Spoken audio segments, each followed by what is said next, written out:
What's up, everyone? Sam here from ByteByByte.com, and today I'm going to give you a tour inside of Interview Cake so you can decide if it's going to be the right thing for you and if it's something that you might find useful. So stick around and we're going to get right into that. Alright, so as I mentioned today, I'm going to give you a tour of Interview Cake.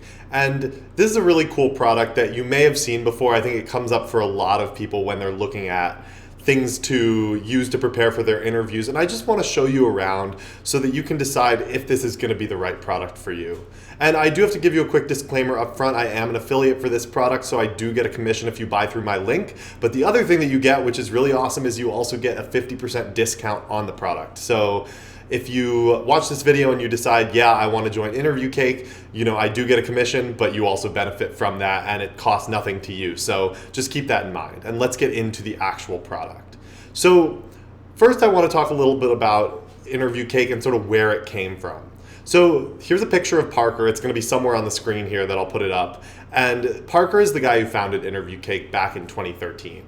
And Parker was helping his friend actually prepare for interviews. And I think that a lot of us in this industry probably have similar stories like this. We were helping our friends prepare for interviews, and his friend was really struggling. His friend Alice was preparing for her Facebook interview, and she was having a really tough time because she had come out of a boot camp, and as many people can relate to, they teach you some stuff about interviewing, but it's not really everything you need to know. So he helped her to prepare for her interviews, and she ended up getting a job at Facebook. And obviously she was really excited about that, and Parker realized that, hey, I want to do more of this and I want to help people further. So in 2013, he founded Interview Cake, and it's just grown massively from there. So I met Parker probably in 2016, and he's just a really stand-up guy, and he really wants to help his students succeed. And that's why I'm really excited to be sharing with you just about Interview Cake today and, helping you decide if this might be a good fit for you.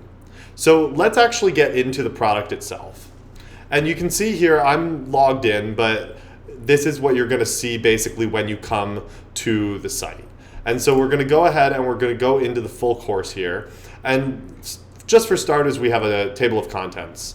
And this gives us, I believe there are 15 different sections on just a variety of topics. And so when you're going into this is great because you can sort of approach this in one of two ways. You could either say, hey, I'm just going to go through everything in order, or I'm going to pick and choose the things that I find most difficult, and I'm going to focus on those first. And one of the things that Parker has done with Interview Cake is that he has really focused on what is that 20% of things that you really need to know for your interview. And there's so much stuff you could learn, right? But Interview Cake is really focused. So they have about 50 problems, about 40 different articles, and these are really the most important things that you would need to know for your interview.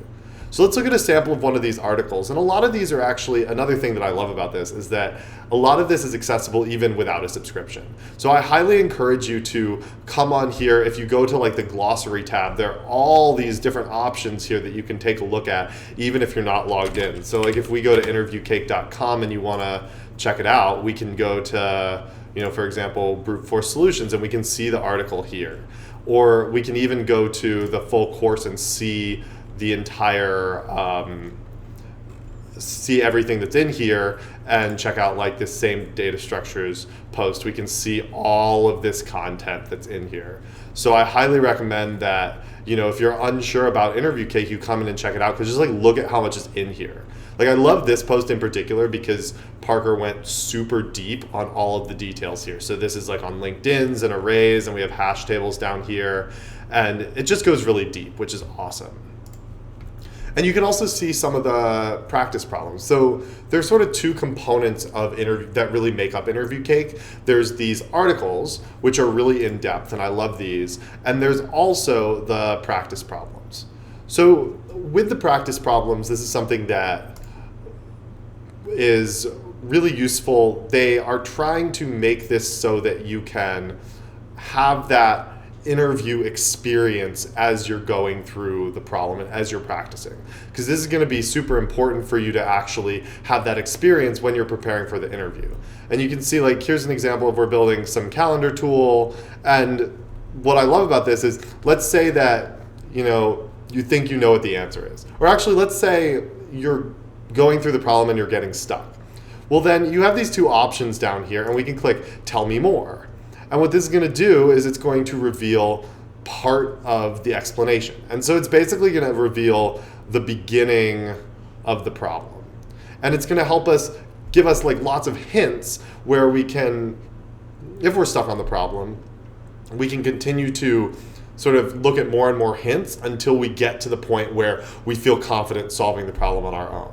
So if we are still not sure, we can look at more, See, there are a lot of hints for this problem.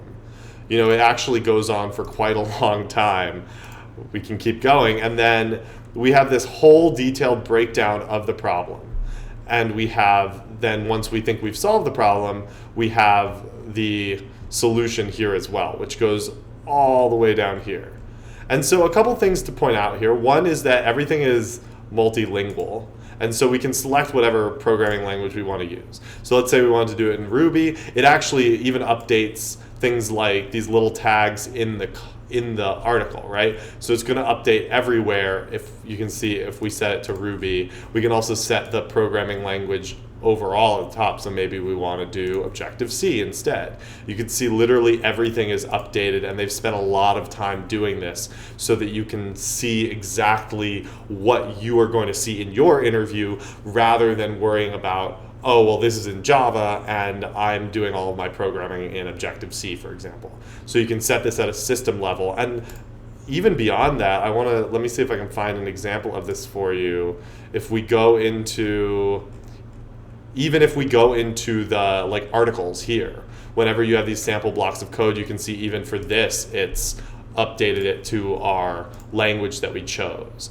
And it's updating it in here as well. So literally everything is tailored for whatever language you're planning on using. And so that's pretty cool. You can also, if we come back in here, another thing that we can see that they have is that if you think you have the answer, they have these gotchas. And I love this because when you're solving a problem, one of the things that I see people screw up a lot when they are doing an interview is that they maybe miss something that was important, and they don't realize. So like when you're practicing, it's hard to even know if you're screwing stuff up or not, right? Because it's like you don't know that you made a mistake to begin with without actually looking at the solution. And then if you look at the solution, all of a sudden you like know how to do it, and it prevents you from being able to get as much value as you would otherwise. So you have all these different gotchas where it's like, did you consider all of these different things? And in this case, we have all these common gotchas that you might run into in the problem. And so if you eventually if you feel good about it, it reveals the whole solution and everything. And so that's sort of how these problems work. We also have an inline editor, so you can add your code in here, and this is also you can do in whatever language you want. So it's a really nice option here. If you want to test your code in real time, you can run it in there. And then I guess the one other thing that I want to point out is that we can also pin these, so that this is a nice feature where we can pin it for later. And if we got stuck on a problem, we can come back and review it. But we also have all these different categorizations. So for example, let's say that you're preparing for your Google interview. You have this whole page that breaks down like what is special about a Google interview. And I kind of agree with Parker on this one. There's not really that much different about a Google interview than an interview at any other big company. But what it does give you is it gives you problems that are specifically targeted at the company that you're looking at. And if there are differences, some of these companies do have small quirks and different things. So you have that information that you need if you're preparing for an interview at a specific company. And that's a really useful tool to have at your disposal. And then the one other thing that I wanted to point out was, let me find us a good example here. For some of the major topics, you have the option to, so some of these are really cool. I love this. You have all these different like graphs in here, which is really useful. And for some of the topics as well, you have a list of like common practice questions that are related to that topic. So I can't seem to find these off the as I'm just going through this. Okay, here's an example. So like for DFS, we have listed some questions that are related to that topic specifically. And there's a lot of great interlinking and stuff, so it just makes it really easy for you to go through everything here.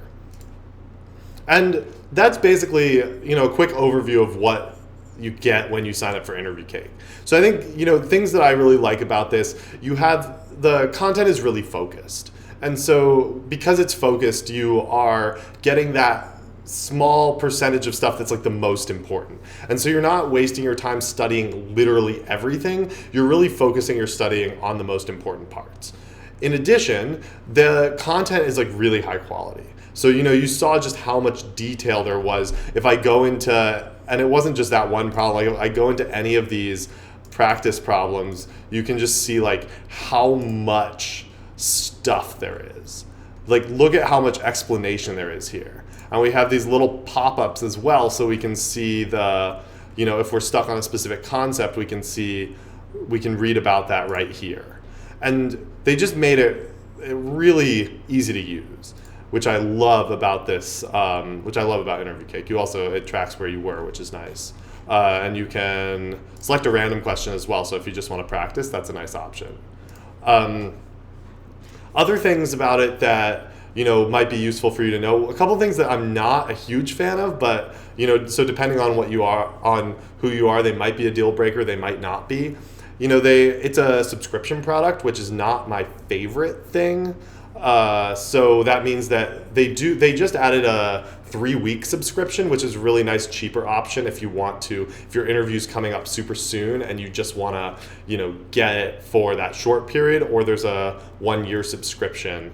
And that is what it is, right? We get a cheaper price overall, but it's like if you wanted to use it for multiple years, you're going to have to pay for multiple years. So that just sort of, it is what it is on that front. Another thing that is not my favorite is that there's not a super clear path through what is the best way to use the content.